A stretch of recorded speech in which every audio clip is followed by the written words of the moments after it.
আমাদের দেশে অনেক মানুষ আছে যারা অনেক কষ্ট করে টাকা জমায়, 10,000, 12,000, 15,000 টাকা। এই টাকাটা তাদের জন্য খুবই মূল্যবান। এটা শুধু টাকা না, এটা একটা স্বপ্ন।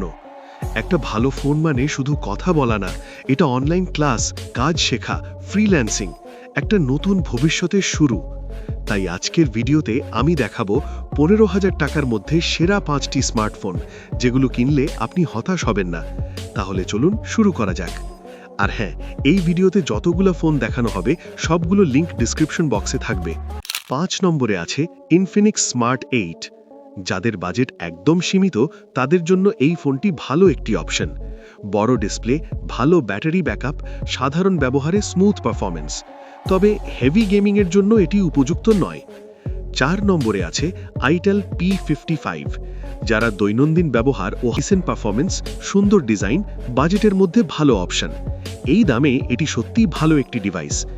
3 নম্বরে আছে টেকনো স্পার্ক 10। যারা ছবি তুলতে ভালোবাসেন তাদের জন্য এটি একটি ভালো পছন্দ।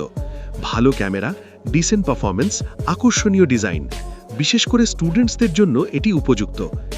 2 নম্বরে আছে ইনফিনিক্স হট 30। এই ফোনটি একটি অলরাউন্ডার, শক্তিশালী ব্যাটারি, স্মুথ ডিসপ্লে। এই বাজেটে এটি সত্যিই একটি শক্তিশালী অপশন। 1 নম্বরে আছে রেডমি 13C। এই ফোনটি আমি ব্যক্তিগতভাবে রেকমেন্ড করব। সলিড পারফরম্যান্স, ডিসেন্ট ক্যামেরা, দীর্ঘদিন ব্যবহারযোগ্য। এই বাজেটে এটি বেস্ট ভ্যালু ফর মানি। দেখুন, আপনি যেই ফোনটাই কিনুন, মনে রাখবেন এটা শুধু একটা গ্যাজেট না, এটা আপনার কষ্টের উপার্জন। তাই ভালোভাবে চিন্তা করে সিদ্ধান্ত নিন। ভুল সিদ্ধান্ত নিলে ক্ষতিটা আপনারই হবে। ভিডিওটি ভালো লাগলে লাইক, শেয়ার এবং সাবস্ক্রাইব করে পাশে থাকুন।